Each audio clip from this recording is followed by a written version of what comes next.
स्नायु रोग विशेषज्ञ डाक्टर एलोइस अल्जाइमर्सले पहिलो पटक एक मृत बिरामीको मस्तिष्क परीक्षण गर्दा यो अनौठो परिवर्तन देखेका थिए र उनकै सम्मानमा यसलाई अल्जाइमर्स भनिएको हो नि रमाजी। ओहो, यो सामान्य बिर्सने रोग र अल्जाइमर्स बीचको फरक चाहिँ एकचोटि त्यसकै बारेमा छलफल गरौँ न त सङ्गीताजी। जुन प्रश्न चाहिँ हामीलाई काउन्सिलिङका क्रममा धेरै सेवाग्राहीहरूले र उहाँहरूको परिवारले चाहिँ सोध्ने गर्नुभएको थियो। म पनि त सामान राखेर बिर्सिन्छु नि, एउटातिर राख्यो अर्कोतिर खोजिरहेको हुन्छु, कतै मलाई पनि अल्जाइमर्स भएको होइन भन्ने चाहिँ धेरैलाई लागिरहेको हुन्छ।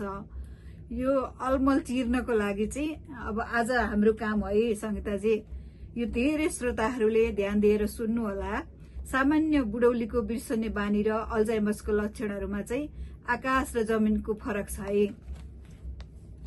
हो रमाजी, यसलाई हामीले केही व्यवहारिक उदाहरणबाट बुझाउँ न। जस्तै सामान्य बुढौली वा सामान्य बिर्सने बानी भएको मान्छेले कहिलेकाहीँ कुनै निर्णय लिन अलि समय लगाउन सक्छ र अल्मलिन सक्छ, तर अल्जाइमर्स भएको व्यक्तिमा सही र गलत निर्णय गर्ने क्षमता, पैसाको हिसाब किताब गर्ने योग्यता नै पूर्ण रूपमा नष्ट भइरहेको हुन्छ। एकदमै सही भन्नुभयो।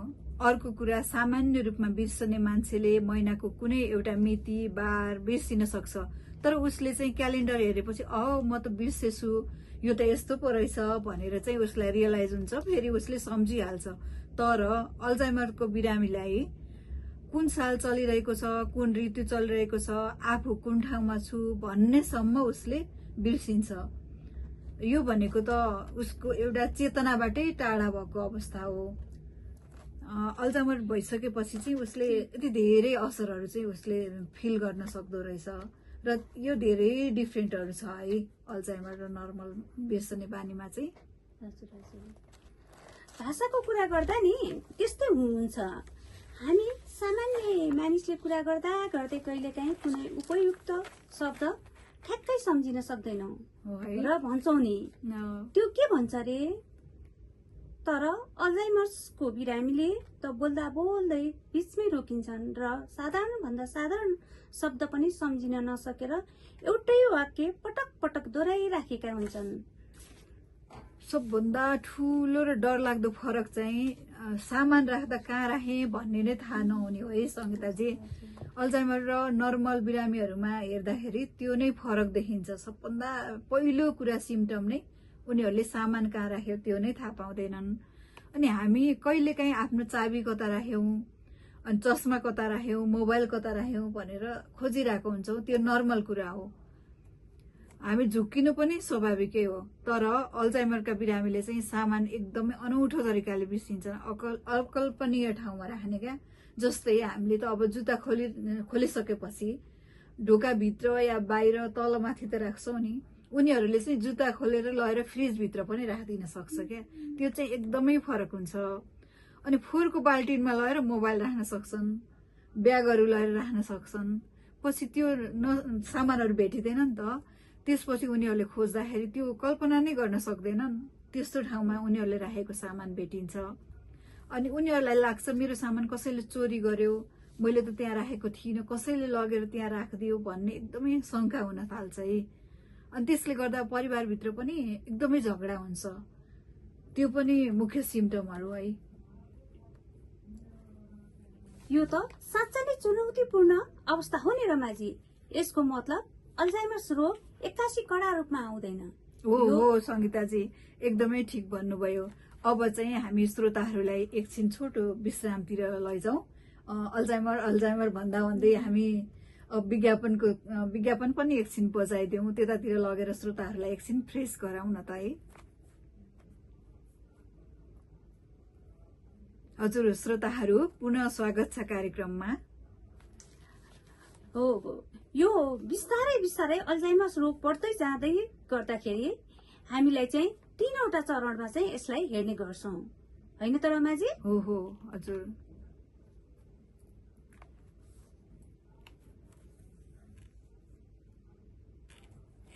यसका 3वटा क्लिनिकल चरणहरू छन्। पहिलो हो प्रारम्भिक चरण। यसमा बिरामीले भर्खरै गरेका कुराहरू जस्तै बिहान के तरकारी खायौ, अघि भर्खर कोसँग कुरा गर्यौ, तिमी कहाँबाट आयौ भन्ने कुरासम्म उसले बिर्सिरहेको हुन्छ, उसलाई बताउन सक्दैन। अनि मध्यम चरणमा पुगेपछि त झन् समस्या अझ जटिल बन्छ। हजुर हो नि। यस चरणमा बिरामीले आफ्नो ठेगाना, आफ्नो फोन नम्बर वा अतीतका महत्वपूर्ण घटनाहरू पनि भुल्न थाल्छन्। उनीहरूलाई त कपडा कसरी फेर्ने वा शौचालय कसरी जाने भन्ने कुरामा पनि अलमल हुन्छ। यही चरणमा उनीहरूको व्यवहार अचानक कडा र परिवर्तन आउन थाल्छ। हो नि। दोस्रो चरणमा त यस्तो छ भनेपछि अन्तिम चरण भनेको त एकदमै पीडादायी नै हुन्छ सङ्गीताजी है। हामी सम्पूर्ण श्रोताहरूलाई भन्नै पर्छ, जहाँ बिरामीले आफ्नै श्रीमान, श्रीमती, छोराछोरीसम्म चिन्न सक्दैनन् है। यो चाहिँ एकदमै भयानक जस्तो लाग्छ। आफ्नै फ्यामिली मेम्बरलाई नै नचिनेर तिमी को हौ, बुढाबुढीले भन्नुहुन्छ नि आफ्नै छोरा कतैबाट आउँदा ढोक दिने, अनि बुहारी कतैबाट आउँदा को आउनुभयो भनेर नचिन्ने गर्नु भएको पनि हुन्छ। बुढाबुढीमा त्यस्तो देखिन्छ होइन। त्यो चाहिँ एकदमै भइरहेको कुरा हो। यो चाहिँ एकदमै बढ्दै जाँदा अचानक एउटा कडा रूपमा चाहिँ परिवर्तन आउँछ है। उहाँहरूमा चाहिँ अलमल एकदमै हुन थाल्छ। एकदमै गम्भीर कुरा गर्नुभयो रमाजीले। उमेर र अनुवंशिक कारणहरू त आफ्नो ठाउँमा छँदैछन्, जसलाई हामी बदल्न सक्दैनौँ। तर हाम्रा काउन्सिलिङ सेसनहरूमा आउने कोही केसहरू हेर्दा हामीले आधुनिक जीवनशैलीका कुन कुन कुराहरू र यसका लागि बढी जिम्मेवार देखिएका छन् र यसका जोखिमहरू पनि के छन् रमाजी, आजको हाम्रो यो कार्यक्रममा बताइदिनुहोस् न। हजुर, यो त एकदमै उमेर र वंशानुगत कारणहरू चाहिँ अपरिवर्तनीय भए होइन। अनि हाम्रा धेरै जीवनशैलीहरूले पनि यसलाई अब बढाउने, घटाउने, मिनिमाइज गर्ने त्यस्तो पनि देखिन्छ। जस्तै उच्च रक्तचाप भएको बिरामीहरूलाई, कोलेस्ट्रोल भएको बिरामीलाई होइन। अनि उहाँहरूमा पनि एकदमै यो मस्तिष्कको रक्त सञ्चारलाई नै पुरै बिगारेको जस्तो हुन्छ, जसले अल्जाइमर्सको जोखिम चाहिँ बढाउँछ है। अर्को ठूलो कारण भनेको चाहिँ मस्तिष्कको निष्क्रियता। सामाजिक रूपमा एक्लै बस्ने बानीले गर्दा पनि यो रोग एकदमै बढ्न सक्छ। मानसिक रूपमा एक्टिभ नहुँदा पनि मस्तिष्कका कोषहरू बिस्तारै मर्न थाल्छन्। अनि त्यसपछि निद्रामा कमी आउँदा आधुनिक जोखिमहरू बढ्दै जाने हुन्छ होइन। आजकल मानिसहरू राति ढिलोसम्म मोबाइल चलाएर बस्छन्। विज्ञानले के भन्छ भने जब हामी गहिरो निद्रामा हुन्छौँ नि, तब मात्र हाम्रो मस्तिष्कभित्र भएका कुराहरू हुन्छ नि, जम्मा भएका हानिकारक प्रोटिन र फोहोर मैलाहरू चाहिँ सफा गर्ने काम गर्छ। र यदि निद्रा पुगेको छैन भने प्रोटिनहरू जम्मा हुँदै जान्छ र यसले चाहिँ अल्जाइमरको जोखिमहरू बढ्दै जान्छ है पनि भनिरहेको हुन्छ। र धुम्रपान र मोटोपनले पनि मस्तिष्कका नसहरू चाहिँ संकुचित बनाउँछ है श्रोताहरू। हाम्रो समाजमा नि एउटा ठूलो भ्रम छ नि रमाजी, बुढो भएपछि दिमाग फुस्किन्छ वा सट्किन्छ, यो त सामान्य हो भनेर यसलाई व्यवस्था गर्ने चलन छ। हजुर हजुर। तर हामीले बुझाउनु पर्छ कि यो स्वाभाविक बुढ्यौली होइन, यो रोग हो। र अर्को भ्रम पनि के छ भने नि, अल्जाइमर्स केवल वृद्धलाई मात्र हुन्छ। तर रमाजी, यो यथार्थमा 65 वर्षमाथिकालाई धेरै भए पनि लगभग 5% बिरामीका रोगीहरू 40 देखि 50 वर्षकै उमेरमा पनि यो रोग लागेको हामीले देख्न सक्छौं, जसलाई हामी अर्ली अनसेट अथवा अल्जाइमर्स भनेर पनि भन्छौं रमाजी। हजुर, पक्कै पनि श्रोताहरू, हामी मनोविमर्शकर्ताहरूले चाहिँ के बुझ्नुपर्छ भने यो रोगले बिरामीहरूको भावनात्मक अवस्थाहरूमा चाहिँ ठूलो धक्का पुर्याइरहेको हुन्छ। जब सुरुको चरणमा हामीले आफ्नो स्मरण शक्ति कमजोर भएको अनुभव गर्छौं नि, त्यति बेला एउटा गहिरो असहायपन, डरहरू पैदा भएको हुँदो रहेछ। यसले गर्दा उनीहरू घोर उदासीनतामा जाने, अत्याधिक रिसाउने, चिडचिडाउने, परिवारका सदस्यहरूलाई पनि शत्रु ठान्ने, शंका गर्ने समस्याहरू देखिँदो रहेछ। र धेरै मानिसहरू सोध्छन् यसलाई पूर्ण रूपमा निको पार्ने औषध छ कि छैन भनेर पनि सोध्छन् है। यथार्थमा के हो भने आजको मितिसम्म यसलाई चाहिँ जरैदेखि ठिक पार्ने चाहिँ कुनै पनि रोगहरू छैन। तर यदि समयमै पहिचान गर्यो भने आधुनिक चिकित्सा र हामीले गर्ने विभिन्न संज्ञानात्मक थेरापीहरू हुन्छन् होइन, यसको माध्यमबाट चाहिँ रोग बढ्न सक्ने गतिलाई चाहिँ कम गराउन सकिन्छ र बिरामीको जीवनलाई सहज र सम्मानजनक तरिकाले अगाडि बढाउन चाहिँ सकिन्छ है। एकदमै सही कुरा गर्नुभयो रमाजी। अब कार्यक्रमको अन्तिम पाटोमा पनि अब जाउँ, जुन हाम्रो काउन्सिलिङ विधाको सबैभन्दा संवेदनशील पाटो हो। अल्जाइमर्सको बिरामीलाई भन्दा बढी मानसिक, शारीरिक र संवेगात्मक तनाव, थकाइ, उनको हेरचाह गर्ने परिवारका सदस्य वा केयर गिभरलाई पनि भइरहेको हुन्छ नि। हजुर, तपाईले एकदमै सही कुरा उठाउनु भयो सङ्गीताजी। यसलाई हामी क्लिनिकल भाषामा केयर गिभर बर्नआउट भन्छौँ। बिरामीले एउटै कुरा दिनमा 10 पटक सोद्धा हेरचाह गर्ने मान्छे रिसले आगो हुन सक्छ नि त होइन। कन्टिन्यू सेवा गरिरहेछ, एउटै कुरा भनिरहेछ, अनि उसलाई रिस उठ्नु पनि स्वाभाविकै हो होइन। त्यसले चाहिँ हामीले एउटा पारिवारिक परामर्श पनि दिनुपर्छ है। अल्जाइमर्स भएको फ्यामिली मेम्बरले चाहिँ एउटा काउन्सिलिङ लिन चाहिँ एकदमै आवश्यक छ। किनभने एउटै काम गर्दा गर्दा मान्छे दिक्क भइसकेको हुन्छ र उसको बारेमा सबै कुरा बुझिसकेको चाहिँ हुँदैन। श्रोताहरू हामी उहाँहरू मध्ये कसैलाई त्यस्तो छ भने पनि यो एउटा टिप्स हुन सक्छ है। अनि बिरामीलाई चाहिँ कहिले पनि मैले अघि भर्खर भनेको के थिएँ भन्ने कुराहरू याद नहुँदा एउटा दबाब र प्रतिशोध चाहिँ हामीले नगर्ने होइन। उहाँहरूले बिर्सिनुहुन्छ, उहाँको रोगले नै बिर्साएको हो भन्ने कुरा चाहिँ हामीले बुझ्नुपर्ने हुन्छ। यदि बुझिएन भने यसले चाहिँ एन्जाइटी बढाउँछ क्या। अनि उहाँहरूलाई चाहिँ फिल हुन्छ मलाई अरूले एउटा टर्चर दिइरहेछ जस्तो फिल पनि हुन्छ। त्यसैले हामीले चाहिँ एउटा पारिवारिक परामर्श चाहिँ एकदमै आवश्यक छ जस्तो लाग्छ क्या अल्जाइमरको फ्यामिली मेम्बरलाई। त्यो चाहिँ हो। अनि उहाँहरू भएको घरमा चाहिँ कस्तो हुनुपर्छ भने भुइँमा एउटा चिप्लो सामानहरू, धारिलो हतियारहरू, औषधिहरू पनि अगाडिमा नराख्दा नै बेटर हुन्छ। किनभने उहाँहरूले बिर्सिने बानी हुन्छ नि त। अनि त्यो कति बेला के गर्ने पनि थाहा नहुन सक्छ। औषधिहरू पनि उहाँहरूले धेरै पटक सेवन गरेको हुन सक्नुहुन्छ। अनि त्यही भएर यिनी कुराहरूबाट चाहिँ उहाँहरूलाई टाढा राख्नुपर्छ। अनि आधुनिक प्रविधिको प्रयोगले पनि बिरामीहरूलाई घरबाट निस्केर बाटै बिर्सिने बानी हुन्छ होइन। अनि डर आउने, एकदमै डर पनि बढी हुन्छ। अनि स्मार्ट वाचहरू पनि उहाँहरूले लगाउनुहुन्छ नि होइन।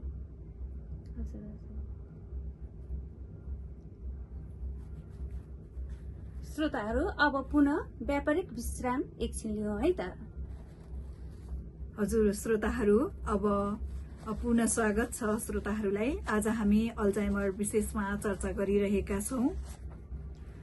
साँच्चै नै रमाजी, युवा अवस्थादेखि नै युवा बेलैमा यो रोगको जोखिमबाट बच्नका लागि हामीले कस्तो जीवनशैली र मस्तिष्क व्यायाम अपनाउन सल्लाह दिने त आजको यो कार्यक्रममा छोटकरीमा हाम्रो श्रोताहरूलाई भनिदिनुहोस् न। हजुर, पक्कै पनि श्रोताहरू, हाम्रो मस्तिष्कलाई सधैँ चुनौती दिइराख्नुपर्छ जसले मस्तिष्कको कार्यक्षमता बढाउँछ। यसका लागि मानिसले चाहिँ एउटा व्यायाम गर्न छोड्नु हुँदैन, कसरतहरू गरिराख्नुपर्छ। अनि दिमाग चलाउने खालको खेलहरू जस्तै बुद्धिचाल, चेस अनि जस्ता गेमहरू चाहिँ खेलिराख्ने गर्ने, वाद्यवादनका सामग्रीहरू पनि प्रयोग गर्न सकियो होइन। अनि आहारमा चाहिँ अलिकति डाइटहरू पनि त्यही अनुसारको मेन्टली स्ट्रङ बनाउने, हरियो सागपात, ओमेगा 3 वाला खानाहरू खाने, त्यस्तो गर्दा चाहिँ ओखरहरू, माछाहरू होइन, त्यस्तो फलफुलहरूमा पनि यो दिमागलाई फ्रेस राख्न सक्ने कुराहरू बढी मात्रामा पाउँछ। अनि दैनिक चाहिँ 30 मिनट जति शारीरिक व्यायाम पनि हुनुपर्छ, जसले गर्दा हिँडडुल गर्दा पनि फ्रेस भइन्छ। मान्छेलाई भित्र बसिराख्दा भन्दा बाहिर हिँडडुल गर्दा एकातिर फिजिकली पनि एक्सर्साइज हुने भयो, अर्कोतिर चाहिँ मेन्टल्ली पनि डाइभर्ट हुन्छ र हामी फ्रेस हुन सक्छौँ। त्यो हिँड्नु पनि एकदमै आवश्यक छ, जसले गर्दा मस्तिष्कमा नयाँ नयाँ कोषहरू बढ्नलाई र पुराना कोषहरू रिमुभ हुनलाई पनि सहयोग गर्छ है। साँच्चै नै रमाजी, आजको यो हाम्रो विस्तृत विमर्शले अल्जाइमर्सलाई एउटा फरक र गम्भीर क्लिनिकल दृष्टिकोणबाट बुझ्न र आम श्रोताहरूमा सचेतना फैलाउन ठूलो मद्दत गर्यो भन्ने आशा हामीले राखेका छौँ, होइन त? हजुर, पक्कै पनि। श्रोताहरू, बिर्सने समस्या त कतै अल्जाइमर्स त भएको छैन भनेर चाहिँ हामीले सोच्नुपर्छ, होइन? तर अल्जाइमर्स र नर्मल बिर्सने बानीमा त हामीले धेरै कुराहरू बताइसक्यौँ, होइन? श्रोताहरूले एकदमै उहाँहरूले चाहिँ अकल्पनीय बिर्साइ हुँदो रहेछ अल्जाइमर्सको पेसेन्टहरूमा भने नर्मल बिर्सिने त हामी सबैको हुन्छ नै। त्यो चाहिँ कुन हदसम्म र कस्तो तरिकाको छ भनेर चाहिँ हामीले बेलैमा आफ्नो रोगको चाहिँ पहिचान हुन जरुरी छ। त्योहरू बेलैमा रोगको पहिचान भयो भने मिनिमाइज गर्न पनि सकिँदो रहेछ भन्ने चाहिँ हामीले धेरै छलफल गर्यौँ नि त, होइन सङ्गीताजी? हजुर हजुर।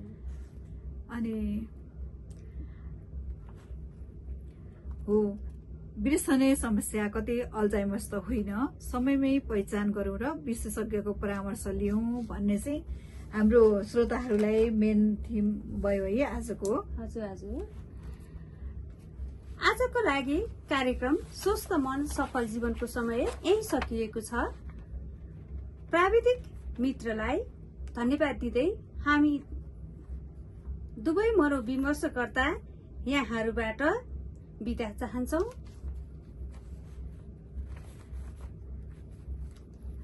श्रोताहरू, तपाईहरू आफैमा सबैभन्दा महत्त्वपूर्ण हुनुहुन्छ।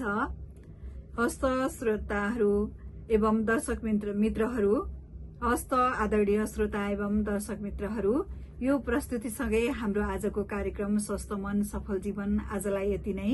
यो कार्यक्रम हेरेर सुनेर तपाईहरू आफ्ना समस्याहरू छन् भने, परामर्श लिन चाहनुहुन्छ भने हामीलाई सम्पर्क गर्न सक्नुहुनेछ।